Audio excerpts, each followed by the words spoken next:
Hi viewers, welcome to CPM cricket. Champions trophy டோர்னமெண்ட்டோடைய match 2 India vs Bangladesh துபாயில் நடக்குது. So இந்த மேட்ச் பற்றின ப்ரிவ்யூ தான் இன்னைக்கு நம்ம வீடியோவில் பார்க்க போகிறோம்.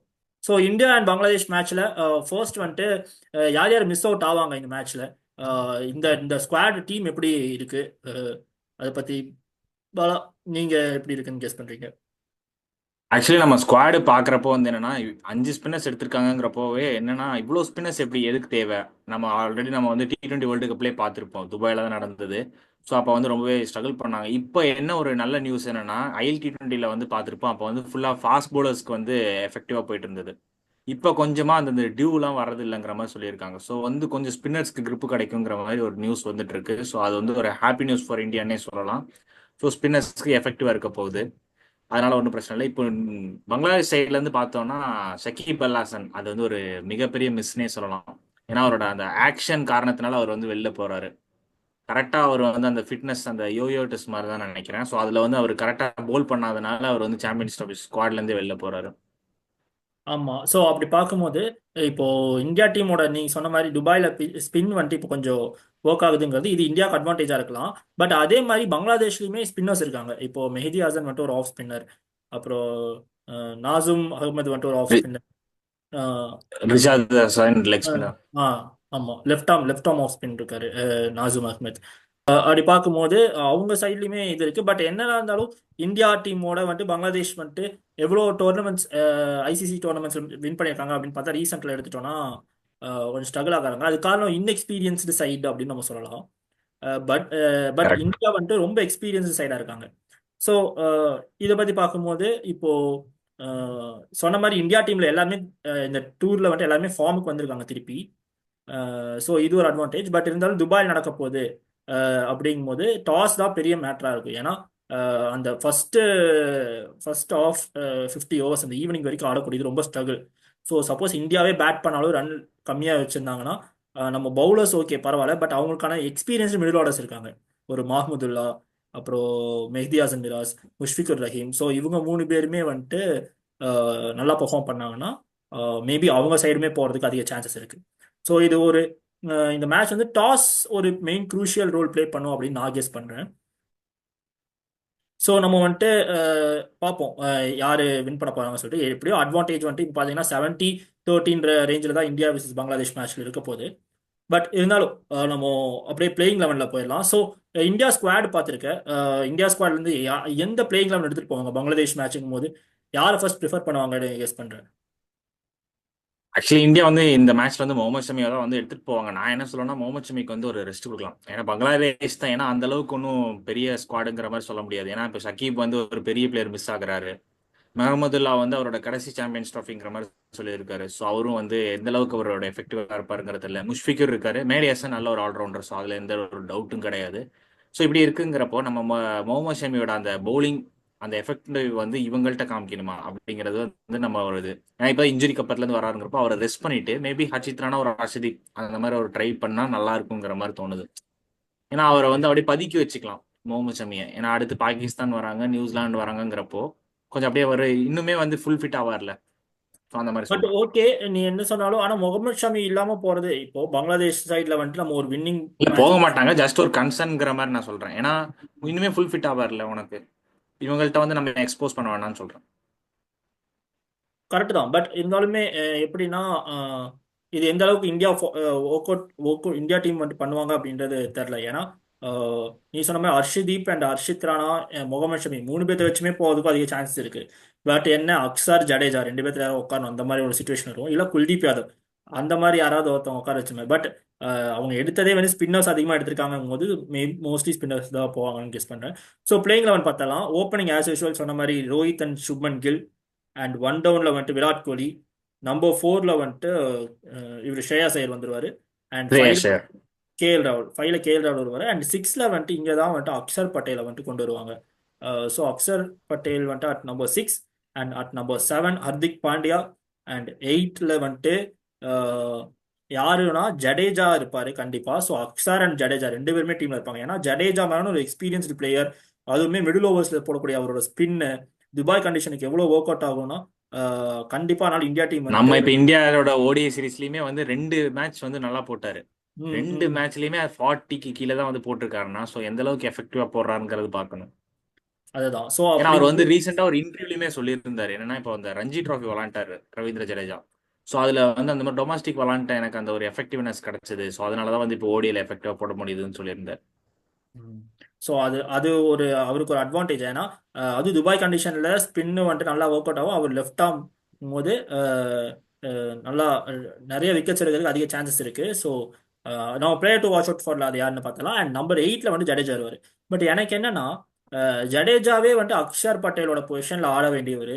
பட் அக்ஷர் பட்டேல் நல்ல சான்ஸை யூட்டிலைஸ் பண்ணனால இப்போ அக்ஷர் பட்டேல் ஜடேஜா வந்து ரொம்ப கீழே வர மாதிரி இருக்கு. So Jadeja at number 8 and number 9ல வந்துட்டு குல்தீப் யாதவ் சைனாமேன். ஸோ குல்தீப் யாதவ் டீம்ல இருப்பாங்க. அண்ட் 10 11 அந்த ரெண்டு பொசிஷன்ல வந்துட்டு இங்கே தான் வந்துட்டு ஷமியை வைப்பாங்க 10ல. அண்ட் 11ல வந்துட்டு ஷமி மிஸ் அவுட் ஆகவே மாட்டாரு. என்ன பொறுத்தவரைக்கும் ஹர்ஷித் ராணா ஆர் ஹர்ஷதீப் சிங் ரெண்டு பேர் தான் யாரோ ஒருத்தவங்க இருக்க போறாங்க. ஸோ அப்படி பார்க்கும்போது பங்களாதேஷ் சைடுங்கிறது இங்கே தான் பண்ணுவாங்க. ஹர்ஷித் ராணா வந்துட்டு மிடில் ஓவர்ஸ் நல்லா போடுறாருன்றாலும் ஹர்ஷித் ராணா எடுத்துட்டு போகிறது அதிக சான்ஸ் இருக்கு. மேபி அவங்க இப்படி கூட ட்ரை பண்ணலாம். நான் ஆல்ரெடி சொன்ன மாதிரி இப்போ முகமது ஷமியை வந்து ரெஸ்ட் பண்ணிட்டாங்கன்னா அப்போ வந்து உனக்கு ஹர்ஷித் ராணா அண்ட் ஹர்ஷதீப் ரெண்டு பேருமே பிளேயிங் லெவலில் விளையாடுவாங்க. ஸோ இந்த பர்டிகுலர் பங்களாதேஷ் மேட்ச்ல ரெண்டு பேர்ல யார் நல்லா பண்றாங்கங்கிறது வந்து நம்ம ஒரு டெஸ்ட் மாதிரி. ஸோ ரெண்டு பேருக்கு ஒரு காம்படிஷன் மாதிரி சார் யார் நல்லா பண்றாங்களோ அடுத்த மேட்ச்க்கு அப்படியே அவங்க லெவலில் எடுத்துட்டு போட்டு ஷமியை உள்ள எடுத்து வரலாம். பட் அவங்க அப்படி பண்ண மாட்டாங்க. ஷமியோட தான் போவாங்க. பார்ப்போம். ஓகே. ஸோ இதுதான் பிளேயிங் லெவனாக இருக்கும் எங்களை பொறுத்த வரைக்கும். அண்ட் அண்ட் நெக்ஸ்ட் டீம் பங்களாதேஷோட பிளேயிங் லெவன் பார்த்துடலாம். பங்களாதேஷ் டீமை பொறுத்த வரைக்கும் மிடில் ஆர்டர்ஸில் அந்த எக்ஸ்பீரியன்ஸ் இருந்தாலோ அவங்களுக்கு வந்துட்டு ஒரு சகிப் அல் ஹாசன் இல்லாதது ஒரு பெரிய மிஸ். அண்ட் ஆல்சோ வந்துட்டு பவுலிங்கில் வந்துட்டு அந்த அளவுக்கு எக்ஸ்பீரியன்ஸ்டு பவுலர்ஸ்னு சொல்லக்கூடிய அளவுக்கு யாருமே இல்லை. ஸோ அதுவுமே அவங்களுக்கு ஒரு ஆக்சுவலி லிட்டன் தாஸுமே வந்து அவங்க மிஸ் பண்றாங்க. ஆனா அவருமே சொல்லியிருந்தாரு. ஏன்னா இப்போ அவருமே ஃபார்ம் அவுட்ல இருந்ததுனால லிட்டன் தாஸுமே வந்து ஒரு ஸ்டேட்மெண்ட் விட்டுருக்காரு. ஸோ நானுமே வந்து ஃபார்ம் அவுட்ல இருக்கேன். ஸோ அதனால என்ன வந்து ஸ்குவாட்ல வைக்காதீங்க. ஸோ இந்த மாதிரி எல்லா பிளேயரும் சொன்னாங்கன்னா நல்லா இருக்கும். ஃபார்ம்ல இல்லாத பிளேயர் வந்து நான் வரல என்னால டீம் அஃபெக்ட் ஆயிடக்கூடாது அப்படின்னு ஓ, சொல்லிட்டு நீ அவரே இந்தியா வெளில டீமை போயிருக்காரு. சொல்றியா? சொல்றேன் சொல்றேன் ஃபார்ம்ல இல்லாத பிளேயர் கோலில வந்துடும் ஃபார்முக்கு. ஐசிசி டோர்னமெண்ட் சொல்ற பொதுவாக சொல்றேன். அதுதான் எப்படியோ ஃபார்ம்ல இல்லாத பிளேயர்ஸ் வந்துட்டு மிஸ் பண்றாங்கங்கும் போது இந்தியா டீம்ல அது ஒரு பெரிய கன்சர்னா இருக்கு. பட் இருந்தாலும் என்ன, நம்ம பேசும்போது ஒரு ஒரு மேட்ச் அடிச்சிடுறாங்க, அதுக்கப்புறம் 5 மேட்ச் அடிக்கிறது இல்லை அப்படின்ற இஷ்யூ நடந்துட்டே தான் இருக்கு இந்தியா டீம் பொறுத்த வரைக்கும். ஸோ அது நீ சொன்ன மாதிரி லிட்டன் தாஸ் பண்ண மாதிரி பண்ணா பெட்டரா தான் இருக்கும். பார்ப்போம். ஸோ அவங்கள மிஸ் ஆகிறது வந்துட்டு இது ஒரு பெரிய கன்சர்னா இருக்கு. இப்படி பார்க்க போனா இந்த 11ல வந்துட்டு ஓப்பனிங்ல வந்து டான்சிதாசன் வருவாரு. And along with Soumya Sarkar. Soumya Sarkar வந்து இப்போ ஆல்ரவுண்டரை ப்ரமோட் பண்ணுறாங்க. அவர் ஒரு பவுலிங்கும் போடுவார், மீடியம் பேஸ் போடுவார். ஸோ அது உங்களுக்கு ஒரு அட்வான்டேஜ். அவருக்கு அவரை பொறுத்த வரைக்கும் ரொம்ப வருஷமா ஆடிட்டு இருக்காரு. பட் இருந்தால் என்ன, அவருக்கு ஒரு பொசிஷன் கரெக்டாக ஃபிட் ஆகல. நம்ம டீமில் கேஎல் ராகுல் மாதிரி. இவரு இப்ப ரீசெண்டா கூட பீடாக் சொல்லியிருந்தாரு. அவர் வந்து கம்பேக் கொடுத்துட்டே இருப்பார். கம்பேக் கொடுத்துட்டு பாரு இன்ஜுரி இருக்கும் திருப்பி டீம்ல வருவார். மறுபடியும் இன்ஜுரி வரும் டீம்ல அப்படியே வந்துட்டே இருப்பார் அவர். அதான் அவங்க ரெண்டு பேரும் ஓப்பனிங் போவாங்க. அண்ட் ஒன் டவுன்ல வந்துட்டு ஷான்டோ வந்துருவாரு கேப்டன். And captain. நம்பர் 4ல வந்துட்டு மெஹதி ஹாசன். அண்ட் 5ல வந்துட்டு முஷ்ஃபிகுர் ரஹீம். அண்ட் 6ல வந்து மஹமுதுல்லா. அண்ட் 7ல தான் வந்துட்டு அவங்க வந்துட்டு இங்க ஜாக்கர் அலியை வந்து யூஸ் பண்ணுவாங்க. அண்ட் 8ல வந்து நாசூம் அகமத். அண்ட் 9 டஸ்கின் அகமத். அண்ட் 10ல வந்துட்டு முஸ்டாஃபிசுர் ரஹ்மான். முஸ்டாஃபிசுர் ரஹ்மானோட எக்ஸ்பீரியன்ஸ்க்கு இந்த டைம் ஆனால் கொஞ்சம் ஃபார்ம்ல இல்லாமல் இருக்காரு. பட் துபாய் கண்டிஷன்ஸ்ல அவரோட ஸ்லோவர் பால்லாம் நல்லா ஒர்க் அவுட் ஆகும். Lower rounds. அண்ட் 11ல வந்துட்டு டான்சிம் ஹாசன் சகிப். ஸோ அவர் இருப்பார். ஸோ இதுதான் பங்களாதேஷ் டீமோட பிளேயிங் லெவன். அண்ட் இது இந்த பிளேயிங் லெவன் வந்துட்டு இந்தியா ஜெயிச்சிருமா? ஆக்சுவலி இந்த பிளேயிங் லெவன் நீ சொன்ன மாதிரி நசூம் அகமத் நம்ம ஏன் வச்சிருக்கோம்னா ஏன்னா ஷக்கீப் அல் ஹாசன் இல்ல. ஸோ அந்த ஒரு லெஃப்ட் ஆர்ம் ஸ்பின்னருக்காக நசூம் அகமத் வச்சிருக்கோம். ரிஷாத் ஹோசனுமே ஒரு நல்ல ஸ்பின்னர் தான். பட் நம்ம யாரையும் அந்த அளவுக்கு நம்ம தூக்க முடியாது. ஏன்னா ஜாக்கர் அலியும் இப்போ ரீசெண்டா ஓடியில் நல்லா பண்ணிட்டு வராரு. ஸோ அவர் வந்து ஒரு ஃபார்ம் காமிக்கிறாருங்கிறப்போ அவரை வந்து எடுக்க முடியாது. ஸோ நான் ஆல்ரெடி சொன்ன மாதிரி லிட்டன் தாஸ் அவர் வந்து ஃபார்ம் அதனால இப்போ ஜாக்கர் அலி வந்து இடம் பிடிச்சிட்டாரு. ஸோ அப்போ அப்படிங்கிறப்போ நம்ம ரிஷாத் ஹோசன் மேபி ஒரு சௌமியா சர்க்காரை ட்ராப் பண்ணிட்டு ரிஷாத் ஹோசன் இருக்கலாம். எக்ஸ்ட்ரா ஸ்பின்னர் வேணும்னு அவங்க பாப்போம் என்ன பண்றாங்கங்கிறத. பட் ஆனா ஜெயிக்கக்கூடிய அளவுக்கு ஸ்குவாட் இருக்கா அப்படிங்கறது தெரியல. மேபி ஏர்லி விக்கெட்ஸ் வேணா எடுப்பாங்க. ஸோ அந்த மாதிரி வேணா கூட பண்ணலாம் அவங்க. தஞ்சிம் ஹசன் சாகிப் அந்த பவுலர் வந்து ஒரு நல்ல ஒரு எஃபெக்டிவா இருக்க வாய்ப்பு இருக்கு. பட் என்னதான் இருந்தாலும் நம்ம டீம்ல மிடில் ஆர்டர் பிளேயர்ஸ் நல்லா ஃபார்ம்ல இருக்கறனால அது வந்துட்டு வின்னிங் கன்சர்ன் எப்படி இருக்கும்னு தெரியல. And moving on to the next segment, player to watch out for. So இந்த மேட்ச்ல ரெண்டு டீம்ல இருந்தோ எந்தெந்த பிளேயர்ஸ் நல்லா பெர்ஃபார்ம் பண்ணுவாங்க அப்படின்னு சொல்லி சொல்ல போறோம்.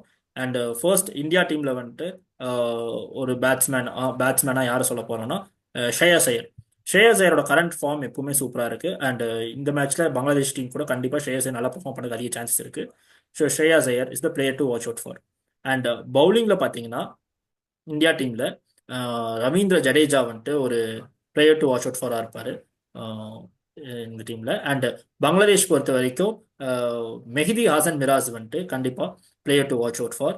அண்ட் அவரு கூட முஸ்டாபிசுர் ரஹ்மான் அவரு நல்லா பண்ணுறதுக்கு சான்ஸ் இருக்குது. ஸோ இதுதான் player to watch out for. So என்னோட பிளேயர் டு வாட்ச் அவுட் ஃபாருக்கு முன்னாடி நான் என்ன சொல்றேன்னா, விராட் கோலியுமே வந்து நான் ஆல்ரெடி சொன்ன மாதிரி ஃபார்ம்ல இல்லை. பட் ஐசிசி டோர்னமெண்ட்னா அவர் எப்பவுமே வந்து ஃபார்முக்கு வந்துருவாரு. ஸோ அதில் எந்த டவுட் இல்லை. பட் ஆனால் என்னோட பிளேயர் டு வாட்ச் அவுட்ல வந்து நான் யாரை சொல்ல போறேன்னா சுப்மன் கில். ஸோ அவர் தான் வந்து நான் வந்து பிளேயர் டு வாட்ச் அவுட்ல சொல்ல போறேன். பவுலரா வந்து நான் யாரை சொல்றேன்னா, இப்போ 11ல வந்து சப்போஸ் ஷமி, நான் சொன்ன மாதிரி ஷமி இருந்துட்டாருன்னா ஷமி தான் வந்து பிளேயர் டு வாட்ச் அவுட். ஷமியை சப்போஸ் ரெஸ்ட் பண்ண மாட்டாங்க, சப்போஸ் ரெஸ்ட் பண்ணிட்டாங்கன்னா நான் ஹர்ஷதீப்பை சொல்றேன் ஃபாஸ்ட் பவுலிங்ல. பங்களாதேஷ்ல வந்து நான் ஆல்ரெடி நீ சொன்ன மாதிரி தான் மேடி ஹசன். ஏன்னா வந்து நல்ல ஒரு all rounder. So batting and bowling ரெண்டுமே எஃபெக்டிவாக போடுவார். பவுலிங்கில் வந்து நான் வந்து தன்சீம் சாஹிப் அவர் எடுத்துட்டு வரேன். ஏன்னா அவர் வந்து நல்ல ஒரு பேஸ் வச்சிருக்காரு, பவுன்ஸ் இருக்கு. இப்போ ரீசெண்டாக சிபிஎல்ல கூட நல்லா பெர்ஃபார்ம் பண்ணார். ஸோ அவரை நான் எடுத்துட்டு வரேன். ஓகே, ஸோ இதை எங்களோட player to watch out for. And so India versus பங்களாதேஷில் இந்த டீம் வின் பண்ண போகிறாங்க அப்படின்ற வின்னிங் பர்சன்டேஜ் பாலா எந்த எந்த டீம் வின் பண்ணுவாங்க?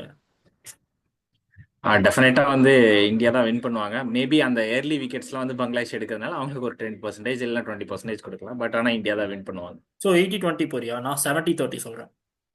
ஸோ இதுதான் எங்களுடைய India versus Bangladesh match preview. And thanks for வாட்சிங்.